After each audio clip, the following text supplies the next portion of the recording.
नमस्कार, मैं हूं दीपाली राणा। आप देख रहे हैं कमोडिटी 360 डिग्री और बात करेंगे सोने और चांदी की। सोने की कीमतों में तेजी से भले ही मांग गिर गई है, लेकिन बाजार से लेकर दुनिया के तमाम जानकार अब भी सोने में तेजी की उम्मीद जता रहे हैं। वर्ल्ड गोल्ड काउंसिल और मेटल फोकस अपनी रिपोर्ट में दाम चढ़ने की उम्मीद कर रहे हैं। वर्ल्ड गोल्ड काउंसिल तो मान रहा है कि सेकेंड हाफ में सोने के दाम अभी भी 5% तक और चढ़ सकते हैं। वही ये भी उम्मीद की जा रही है कि चांदी इस साल सोने को आउट परफॉर्म करेगी। ऐसे में सवाल है कि आखिर अब भी इतनी तेजी की उम्मीद क्यों है? इस तेजी के बाद मांग और इम्पोर्ट कैसे हैं? इस पर हम बातचीत करेंगे। पोपली ग्रुप के डायरेक्टर राजीव पोपली, मातेश्वरी गोल्ड के सीईओ अनुराग रस्तोगी, वहीं प्रो इंटेल सर्विसेज के फाउंडर दिनेश सोमानी और मोतिरोसल फाइनेंशियल सर्विसेज के सीनियर वीपी नवनीत दमानी हमारे साथ बने हुए हैं। आप सभी का स्वागत है इस शो में। और इंटरेस्टिंग रहा है इनफैक्ट इस साल की शुरुआत से लेकर अब तक। अनुराग जी, इनफैक्ट जनवरी से लेकर जून तक की अगर हम ट्रेंड देखें, 6 महीने बीत चुके हैं और इन 6 महीने में इसी एंटिसिपेशन में ये समय बीत गया कि शायद अब प्राइसेस कम होंगे, अब बाइंग रिज्यूम होती हुई दिखाई देगी, अब फिजिकल मार्केट पे एक्शन लौटेगा। बट गोल्ड ने किसी को ऑब्लाइज किया नहीं। आप रिसेंटली गोल्ड के प्राइस एक्शन देख लीजिए। जब ये लग रहा था कि शायद अब नहीं चलेगा, अब यहीं पर ठहराव आएगा, तभी वापस अपने रिकॉर्ड हाइस की तरफ बढ़ जाता है। तो पहले तो यही जानना चाहेंगे, अभी सोने के फंडामेंटल्स आपको कैसे दिखाई दे रहे हैं? क्या ट्रिगर्स आप देख रहे हैं जो प्राइसेस को सपोर्ट करेंगे या प्राइसेस के लिए इंपॉर्टेंट रहेंगे? कैसे देखते हैं आप? आपके सभी व्यूअर्स को मेरा नमस्कार। देखिए, आपने पीछे 6 महीने की बात की। आपने देखा है कि पीछे 6 महीने में चाहे वो अमेरिका का टैरिफ वार रहा हो, चाहे वो अमेरिका यूक्रेन और रशिया का युद्ध हो, अमेरिका और रशिया की तनातनी हो, चाइना और ये जितने भी पूरे पूरे देश में पूरे विश्व में जो ये सिनेरियो बने हैं युद्ध के माहौल के, ये कहीं न कहीं सोने को एक ऐसा स्थायित्व प्रदान कर रहे हैं कि ये कहीं न कहीं पे कई बार चाहते हुए भी सोना में एक करेक्शन है, मजबूत करेक्शन है।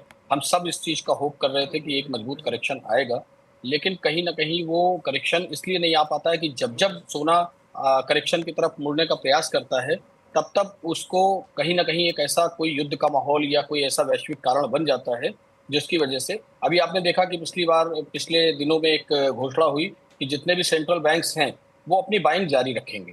ये भी एक बहुत बड़ा कारण है, क्योंकि जितने बड़े सेंट्रल बैंक्स हैं, वो अपनी बाइंग को कहीं न कहीं कंटिन्यू कर रहे हैं। तो ये सब जो मजबूत कारण है, जिसमें हम लोग उम्मीद कर रहे थे कि एक बार इस जो एलबीएमए की रिपोर्ट है, जिसके हिसाब से कि सोना इस साल में लगभग $3169 के आसपास आ जाना चाहिए, इस वित्तीय वर्ष में उनके हिसाब से, जो उनका कैलेंडर वर्ष है, जिसमें $3169 के आसपास उनका उन्होंने इस साल का रिकॉर्ड निकाला था कि इस लगभग ₹94,000 के आसपास सोने को रन करना चाहिए। लेकिन जो हमारा एक अपना अनुमान है, हमारा मानना है कि जो करंट मार्केट के हिसाब से एक बार हम सोने को $3800 तक भी जाता हुआ यहाँ से देख रहे हैं। अच्छा नवनीत, जैसे अनुराग जी भी मेंशन कर रहे थे, हम सभी जानते हैं weak US dollar, geopolitical tensions, investor demand, central bank की तरफ से रोबस्ट परचेजेस रहे हैं। ये वो ऐसे फैक्टर्स रहे हैं जिन्होंने अब तक की तेजी को सपोर्ट किया। 29-30% इस साल की शुरुआत से लेकर अब तक ऑलरेडी सोना चल चुका है। अगर हम वर्ल्ड गोल्ड काउंसिल की रिपोर्ट देखें तो वो काफ़ी इंटरेस्टिंग है, जिसमें उन्होंने क्लियरली कहा है कि एटलीस्ट सेकेंड हाफ में 5% तक के तो पॉसिबल गेन्स आ ही सकते हैं, और अगर कुछ भी ग्लोबल कंडीशंस में डिटोरेशन होती है तो 15% तक की भी तेजी सोने में देखने को मिल सकती है। आप कितना सहमत है इस रिपोर्ट से, इस आउटलुक से, और आपका व्यू क्या है? दीपाली जी, मुझे लगता है कि काफी हद तक काफी सारे नेगेटिव और पॉजिटिव फैक्टर्स प्राइस में ऑलरेडी बिल्ट इन हो गए और यहाँ से इंक्रीमेंटल गेन मुझे लगता है थोड़े से रुक रुक के आएंगे। हमने 3500 तक का स्तर ऑलरेडी देख लिया और मुझे लगता है कि वो बेसिकली इस रैली का पीक हो चुका है और यहाँ से इंक्रीमेंटल गेन आए तो मैं भी थोड़ा सा सरप्राइज रहूंगा। लास्टली मुझे लगता है कि सेंट्रल बैंक की बाइंग डेफिनेटली हो रही है। हेडलाइन नंबर अगर आप देखें तो जो बाइंग 2022 और 23 में करीब 60 से 80 टन पर महीना हुआ करती थी, वो मात्र 5 से 7-8 टन के आसपास आ गई है। तो वो एक बहुत बड़ा नेगेटिव फैक्टर हो गया है। हमने डॉलर इंडेक्स में छोटा मोटा रिबाउंड देखा है लास्ट 4-5 दिनों में, जिसकी वजह से गोल्ड प्राइसेस में भी थोड़ी सी बाउंस देखने मिल रही है। बट ओवरऑल हमारा मानना यह है कि डॉलर इंडेक्स की तेजी एक बार के लिए फिर से फिजल आउट हो जाएगी और लगभग 94 और 92 तक के स्तर हम डॉलर इंडेक्स में देख पाएंगे, which again will be negative for gold prices. All in all अगर सेंटर 3 से 4 वॉर के बीच में हम गोल्ड प्राइसेस का रिएक्शन ऑलरेडी देख चुके हैं एंड अभी फिलहाल के लिए 90 डे के ट्रूस में है, टैरिफ टेंडर देख चुके हैं। और यहाँ पर एक समस्या ये भी है कि जहाँ पे प्रेसिडेंट ट्रंप इज इम्पोजिंग कि जहाँ आपको रेट कट करना चाहिए, whereas the Fed chief is not agreeing, तो ये भी एक असमंजस की स्थिति बनी हुई है। कुल मिला के काफी सारी अनसर्टेनिटी के बीच में नेगेटिव प्राइसेस फैक्टर इन हो चुकी है और मुझे लगता है कि यहाँ से प्राइसेस ऊपर जाना थोड़ा सा डिफिकल्ट होगा। तो मेरे हिसाब से अगर 3350 3370 के आसपास किसी को मिले तो प्राइस में सेल किया जा सकता है। ओवरऑल मुझे लगता है कि 3200 के नीचे के लक्ष्य अगले आगे 3 से 6 महीने में देखने मिल सकते हैं। दिनेश जी, आपकी राय क्या है? क्योंकि अब ना गोल्ड को लेकर थोड़े से डाइवर्जेंट व्यूज हो चुके हैं। जैसे नवनीत ने भी कहा कि यहाँ से बहुत तेजी शायद नहीं आएगी, या तो प्राइसेस कंसोलिडेट होंगे, थोड़ा हल्के होंगे, क्योंकि सारे पॉजिटिव फैक्टर्ड इन हो चुके हैं। लेकिन दूसरी तरफ एक एनालिस्ट लॉबी ये भी है जो मानती है कि शायद यहाँ से तेजी और भी देखने को मिलेगी। जो इन्वेस्टर्स हैं, जो नए इंस्टीट्यूशनल बायर्स हैं, बेसिकली उनकी तरफ से बाइंग रोबस्ट आगे भी रहने वाली है, फिर चाहे वो चाइनीज इंश्योरर्स ही क्यों ना हो। कंसोलिडेशन जो दिखाया है गोल्ड ने, उसके बाद वो वापस अपने आप को नई तेजी के लिए तैयार कर रहा है। ऑल्दो शायद उतनी स्ट्रॉन्ग बाइंग ना आए जो कि हमने साल की शुरुआत से लेकर अब तक देखी है, लेकिन बाइंग इंटरेस्ट इंस्टीट्यूशनल बायर्स की तरफ से बना रहेगा, जो कि डेफिनेटली कंज्यूमर डिमांड को लिमिट कर सकता है। ये बात वर्ल्ड गोल्ड काउंसिल की रिपोर्ट में भी कही गई है। आपकी अंडरस्टैंडिंग क्या है प्राइसेस को लेकर? आप भी नवनीत के व्यू से सहमत हैं या कोई डाइवर्जेंट व्यू है? क्या राय है आपकी? मोर और लेस मैं नवनीत से काफी ज्यादा सहमत हूँ, क्योंकि जितनी भी न्यूज थी जिसने प्राइजेस को यहाँ तक पहुंचाया है, मतलब नॉर्मल आप एक साल का नजरिया अगर देखते हो तो 34 से 35% ये highest to highest gold rally करता है, जो इस साल इनिशियली 5 या 6 महीने में कर चुका है। मुझे लगता है नेक्स्ट फेज जो है ये आइदर कंसोलिडेट रहेगा या नेगेटिव बायर्स की तरफ धीरे धीरे मुड़ता रहेगा। ऊपर में जो है अगर मैं इसकी ब्रॉड रेंज कहूँ तो मुझे लगता है कि 98,500 जो अभी रिसेंट इसका हाई लगा था, और 94,900 जो रिसेंट लो लगा था, मुझे लगता है इस दायरे में खेलता हुआ नजर आता है। ओवरऑल अगर अभी हाल फिलहाल की अगर भी बात करें तो मुझे लगता है कि 97,600 एक बड़ा रेजिस्टेंस जोन है। कल इसके ब्रेकडाउन के बाद हमने 97,000 के आसपास के लेवल्स देखे थे। इस लेवल पर भी अगर दोबारा मुझे लगता है गोल्ड आता है तो वहां से फ्रेश बिकवाली हावी हो सकती है। 58,050 का स्टॉप लॉस मेंटेन करके 96,500 96,600 के लेवल्स डाउन साइड हमें दिखा सकता है। ओवरऑल मुझे लगता है कि अब बिग गेन के चांसेस थोड़े से कम हो चुके हैं और कंसोलिडेशन या रेंज बाउंड एक्टिविटी बढ़ने की चांसेस थोड़े ज्यादा है। राजीव जी, फिजिकल मार्केट के कैसे हाल हैं? थोड़ा हल्का हुआ था सोना, तो लगा था कि शायद अब बाइंग रिज्यूम होते हुए दिखाई देगी, फेस्टिवल्स की शुरुआत अब ऑफिशियली हो जाएगी। क्या लग रही है स्थिति? मान के तैयार रहें कि अगर प्राइसेस एटलीस्ट करंट लेवल्स पर भी कंसोलिडेट करते हैं तो भी कंज्यूमर डिमांड थोड़ी सी सप्रेस रहेगी और शायद रीसाइकल्ड गोल्ड का ट्रेंड ज्यादा दिखाई देगा? इंडियन कंज्यूमर जो डिमांड है वो फेस्टिवल्स और वेडिंग के ऊपर ही बेसिक डिमांड जारी रहती है। एंड इसकी जो पोस्टपोनमेंट ऑफ परचेस होती है वो सिर्फ लल सीजन में होती है, जैसे आज है। तो जुलाई से अगस्त तक ये स्लाइटली लोअर सीजन होती है हमारे लिए इन द मॉनसून, एंड ये एरिया में आपको पोस्टपोनमेंट ऑफ परचेस हो सकती है। Going back to the rates, जो स्टेबिलिटी ऑफ रेट्स होती है वो बेसिकली नाउ अगर ये 97-98,000 की स्टेबल रेट पे रह जाएगी तो consumers will come back for the seasonal demand, which is now starting from Rakshabandhan onward, जो हमारे लिए फेस्टिव डिमांड शुरू हो जाती है। हमारे ट्रेड में जो बाइंग होती है वो IIJS शो के हिसाब से होती है, and that is also coming the end of the month. तो वो हिसाब से trade demand increases because production and entire collection जो क्रिएशन होती है वो इस समय शुरू हो जाती है।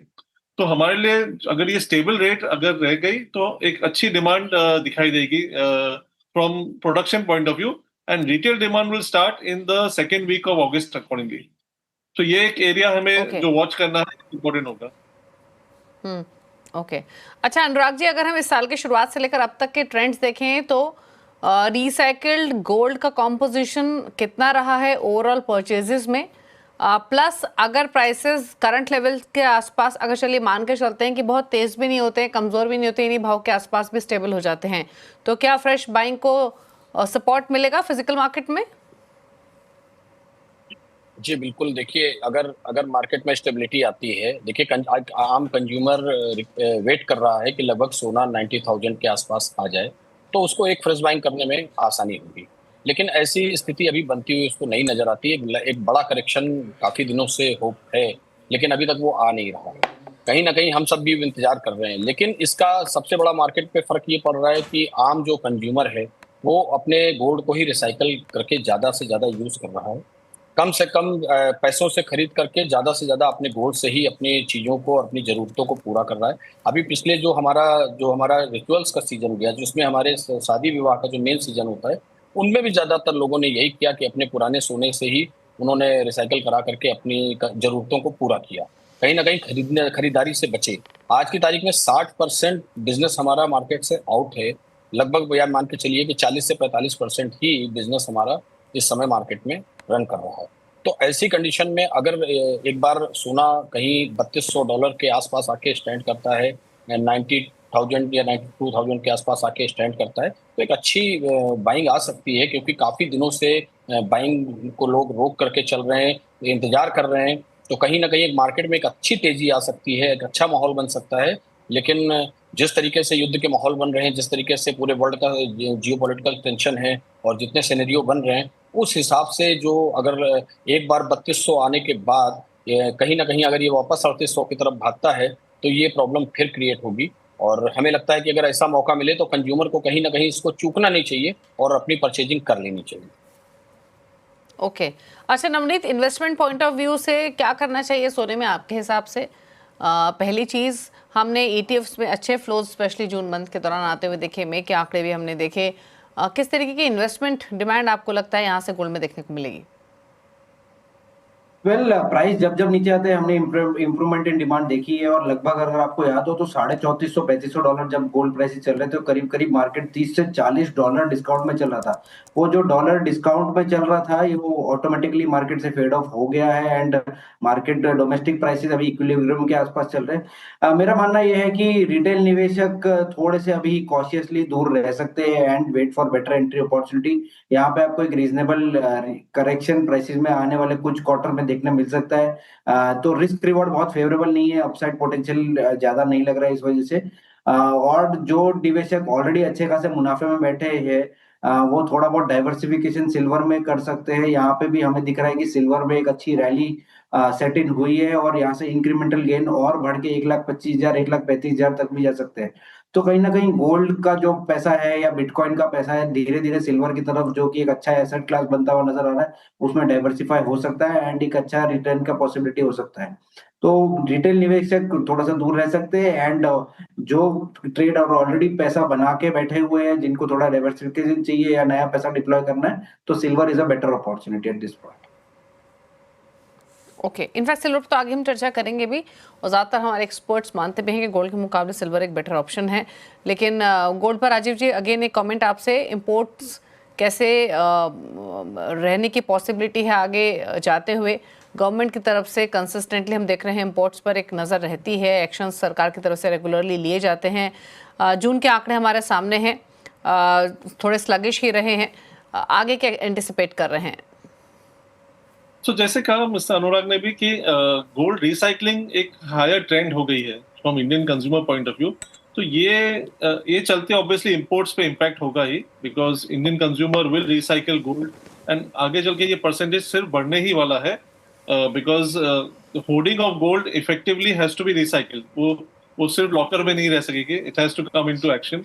एंड ये for a jeweller doesn't matter at all, because हमारे लिए तो sale on the floor, either it is in the payment terms of cash or with gold, meaning is same for us.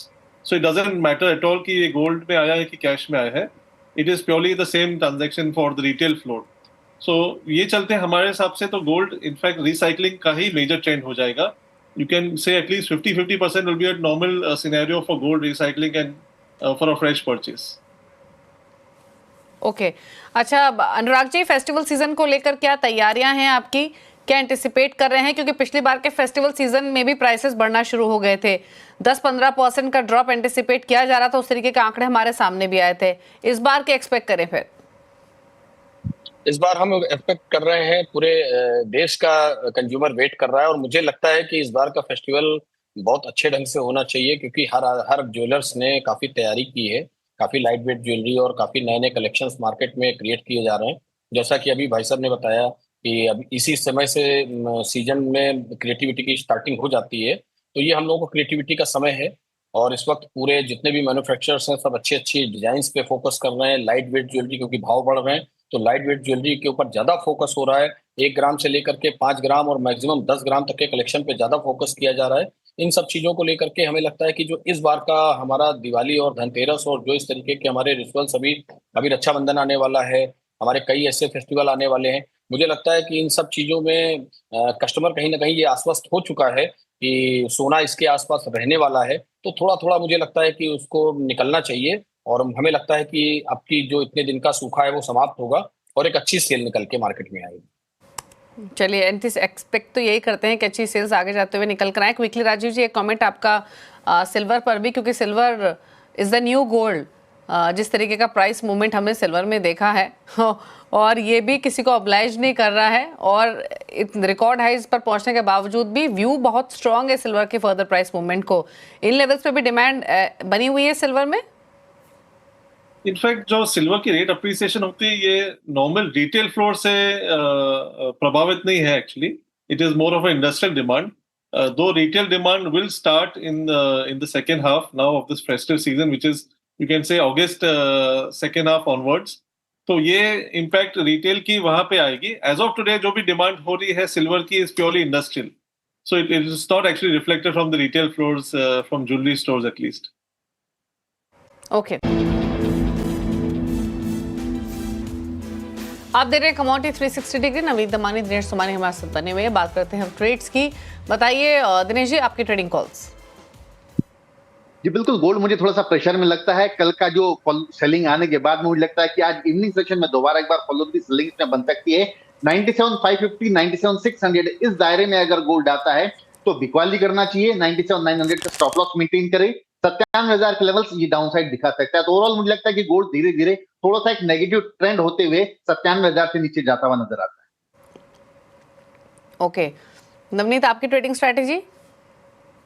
कल मुझे लग रहा है कि 2-3 दिनों की एक पॉजिटिव मोमेंटम के बाद में क्रूड प्राइसेस थोड़े से फेड ऑफ होते हुए नजर आ रहे हैं और क्रूड में गिरावट का रुख गहरा सकता है। मुझे लगता है कि 5700 के आसपास जहां भी मिले सेल किया जा सकता है। 5770 आपका स्टॉप लॉस रहेगा और नीचे में आई थिंक करीब करीब 100 से 150 पॉइंट का फॉल देखने मिल सकता है। और साथ ही साथ हमें लगता है कि कॉपर के प्राइसेस में एक अच्छी खासी गिरावट देख ली है लास्ट कुछ दिनों में एंड प्राइसेस गिरते हुए $9,500 $9,600 के आसपास आ चुके हैं। यहाँ पर 880 के थोड़ा सा भी नीचे यानी 878 के आसपास मिले तो कॉपर बाय किया जा सकता है। 875 का आपका स्टॉप लॉस रहेगा एंड वापस 890 895 का रिबाउंड देख सकते हैं। ओके, अच्छा, सिल्वर पर आपकी राय क्या रहेगी दिनेश जी? हालांकि नवनीत ने तो बताया कि गोल्ड के मुकाबले ज्यादा बेटर उनको लग रहा है लॉन्गर रन में, लेकिन ट्रेड पॉइंट ऑफ व्यू से क्या सजेशन? कि इंट्राडे के हिसाब से मुझे लगता है कि 1,12,200-300 ये थोड़ा रेजिस्टेंस जोन है। इसके टूटने के बाद कल प्राइसेस में हमने अच्छा खासा डाउनफॉल देखने मिला था। दोबारा अगर 1,12,200 के आसपास आता है तो बिकवाली करना चाहिए। 1,12,800 का स्टॉप लॉस मेंटेन करे। 1,11,000 के लेवल से डाउन साइड दिखा सकते। ओके, अच्छा, एक राय नेचुरल गैस पर भी लेंगे जो वापस 300 के ऊपर आया है करेक्शन के बाद। नवनीत, क्या रहा है आपके नेचुरल गैस पर करंट प्राइसेस पर? पहले ठीक ठाक रिबाउंड हम नेचुरल गैस के प्राइसेस में देख रहे हैं। लास्ट 2 दिनों में करीब करीब कल 292 का लो करके 304 305 के आसपास अभी ट्रेड कर रहा है। मुझे लगता है 305-6 के आसपास एक अच्छा रेजिस्टेंस है और इसको निकाल के ट्रेड करना थोड़ा सा डिफिकल्ट होगा। फंडामेंटल स्टोरी भी ये रेकमेंड या जस्टिफाई नहीं कर रही है कि प्राइसेस इंक्रीमेंटली बहुत ऊपर टिकेंगे। तो मैं 306 307 के आसपास शेयर करना चाहूंगा। 312 आपका स्टॉप लॉस रहेगा। प्राइसेस फिर से 290 295 की रेंज में देखने मिल सकते हैं। ओके, चलिए, तो ये बात हुई पूरे ही पैक पर। अब एग्री कमोडिटीज पर नजर डाल लेते हैं। पहले एक राय ले लेते हैं कॉटन सीड ऑयल केक पर। यहाँ पर बताइए दिनेश जी, आपकी राय क्या रहेगी? प्राइसेस वापस अब करेक्ट हो रहे हैं, ठीक ठाक करेक्शन हुई है पीक से 3,000 के नीचे भाव, आज भी 2.5% ज्यादा की वीकनेस। क्या व्यू है, यहाँ से और नीचे जा सकता है क्या? जी बिल्कुल, कॉटन सीड ऑयल केक जो अगस्त कॉन्ट्रैक्ट है अभी ये मोस्ट एक्टिव कॉन्ट्रैक्ट है। अभी करीब करीब 3200 के आसपास ट्रेड कर रहा था। 3110-15 के लेवल्स अभी इसमें आए हैं। 3130 के आसपास मेरे हिसाब से इसमें बिकवाली की जा सकती है। 3165 का स्टॉप लॉस मेंटेन करे और 3080 का लेवल्स हमें डाउन साइड देखने मिल सकता है। ओवरऑल मुझे लगता है कॉटन सीड ऑयल केक में अब गिरावट थोड़ी सी बढ़ सकती है। ओके, अच्छा, बेस मेटल पैक में कॉपर पर तो आपने राय दी अपनी नवनीत, लेकिन ओवरऑल पूरा पैक कैसा लग रहा है? जिंक, एल्यूमिनियम, ये दोनों बेस मेटल्स कैसे दिखाई दे रहे हैं इन लेवल से? वेल पूरे पैक में हमने पूरे हफ्ते में लगभग 2 से 2.5% के आसपास का करेक्शन देखा है। मुझे लगता है कि थोड़ा सा जो बायस है वो नेगेटिव हो गया है बेस मेटल में, बिकॉज जब से 50% टैरिफ इंपोज हुआ है तो एक डर का माहौल, ये जो रिस्क प्रीमियम था वो मार्केट से फेड हो गया, जिसकी वजह से प्राइसेस में एक फॉल देखने मिल रहा है। और साथ ही साथ एलएमई में इन्वेंट्री जो है वो दोनों ही कॉम्प्लेक्स में, कॉपर, जिंक, एल्यूमिनियम, तीनों कॉम्प्लेक्स में बढ़ती हुई नजर आ रही है। यानी एशिया में अब ग्लट हो गया है। एशिया का माल जब यूएस नहीं जा सकता है तो उसका डिपॉजिट आपको एलएमई और शंघाई में देखने मिलेगा, जिसकी वजह से दोनों तीनों मेटल्स के प्राइस में थोड़ा सा दबाव देखने मिल सकता है। ओवरऑल दोनों तीनों मेटल में बायस थोड़ा सा पॉजिटिव ही है, निचले लेवल में बाय करने की रणनीति रहेगी। बट ये क्लैरिटी आते आते मुझे लगता है 1-2 दिन और लग जाएगी, जहां पे थोड़ा कंसोलिडेशन गहरा सकता है। जिंक प्राइसेस 254 के आसपास बाय की स्ट्रेटेजी रहेगी, 250 के नीचे स्टॉप रहेगा, वापस 270 265 270 तक के टारगेट रहेंगे। वेयर एल्यूमिनियम में कोई खास ट्रेंड नहीं नजर आ रहा है फिलहाल के लिए। मैं इस कॉम्प्लेक्स में थोड़ा सा वेट एंड वॉच का मोड रखता हूँ। दिनेश जी, स्पाइसेस पर क्या राय है आपके? टर्मरिक, जीरा तो वापस कमजोर रहे हैं आज के सेशन में। जी बिल्कुल, टर्मरिक में तो जो फ्रेश सोइंग हुई है अभी वो काफी ज्यादा बढ़कर है। और जहां जीरे की बात है तो एक्सपोर्ट डिमांड एकदम सुस्त है, डोमेस्टिक ग्राहकी भी ठंडी है और अराइवल्स का प्रेशर निरंतर बढ़ता आ रहा है। तो दोनों काउंटर में बहुत बड़ी तेजी या मंदी मुझे नजर नहीं आती है। हल्दी की बात कहो तो मुझे लगता है कि 13,000 13,100 ये डाउन साइड लगता है और 13,700 13,800 ये अप साइड लगता है। इस दायरे में ही ट्रेड करता हुआ नजर आता है। अनलेस मेंटल कोई मेजर एक्सपोर्ट डिमांड निकल कर आती है तो ब्रेकआउट मिल सकता है। वही अगर मैं जीरे की बात करूं तो मुझे लगता है कि 19,300 19,400 ये डाउन साइड लगता है और 20,200 20,400 ये अप साइड लगता है। ये 1,000 रुपए के दायरे में ट्रेड करता हुआ नजर आता है। धनिया बली 7550 60 अगर कहीं आता है अगस्त कॉन्ट्रैक्ट का तो धनिया में फ्रेश बाइंग जरूर निकल कर आ सकती है। 7400 का स्टॉप लॉस मेंटेन कर 7840 की टारगेट हमें देखने मिल सकती है। ओके, तो ये राय रही स्पाइसेस पर। इसके अलावा ग्वार पैक देखें तो फ्लैट ट्रेड कर रहा है आज के सेशन में। फ्लैट टुवर्ड्स पॉजिटिव बायस, ग्वारगम ग्वारसीड दोनों में ही। धनिया भी नेगेटिव बायस के साथ ट्रेड कर रहा है। कस्टम में %1 की वीकनेस है। कपास भी फ्लैट ट्रेड करते हुए आज के सेशन में। तो कमजोरी हम एग्री पैक में, cotton seed oil cake, spices में जीरा और टर्मरिक में देख रहे हैं। वहीं अगर हम नॉन एग्री पैक को देखें तो हमने बाकी कमोडिटीज पर तो चर्चा की ही, लेकिन कच्चा तेल वापस वीकनेस दिखाते हुए आज के सेशन में यहाँ पर थोड़ी सॉफ्टनेस दिखाई दे रही है और बिल्कुल फ्लैट और एक रेंज में ट्रेडिंग होते हुए हम सोने और चांदी दोनों में देख रहे हैं। एक rack weekly Navneet, dollar index पर कैसे देखते हैं प्राइसेस आगे जाते हुए? पहले एक ठीक ठाक रिबाउंड हमने डॉलर इंडेक्स में देखा है। 96 से रिबाउंड होते हुए 98 हाफ के आसपास आ गया है। मुझे लगता है कि करीब करीब 50 से 100 बेसिस पॉइंट का और इंक्रीमेंटल गेन देखने मिल सकता है, बिकॉज यूएस के आंकड़े थोड़े ठीक ठाक आए, बेटर देन एक्सपेक्टेड आए। और कहीं ना कहीं प्रेसिडेंट ट्रम्प के ट्वीट भी थोड़े से कम हो गए लास्ट 2-3 दिनों में, जिसकी वजह से वापस थोड़ा सा बेटरमेंट देखने मिल रहा है। ओवरऑल बायस नेगेटिव है। ओवरऑल मुझे लगता है कि 94 92 की तरफ जाएगा अगले एक आध क्वार्टर के अंदर। बट शॉर्ट टर्म में करीब करीब 98 हाफ के आसपास डॉलर इंडेक्स आके थोड़ा सा पॉज लेता हुआ नजर आ रहा है। ओके, चलिए 98.53 पर डॉलर इंडेक्स ट्रेड करते हुए फिलहाल आज के सेशन में। थैंक यू नवनीत और दिनेश जी आने के लिए शो में और सभी ट्रेड्स पर अपने सजेशंस देने के लिए। इसी के साथ इस शो में तो इतना ही। ब्रेकर्स पर भी खबरें जारी है CNBC आवाज पर। कमोडिटी 360 डिग्री में इतना ही। नमस्कार।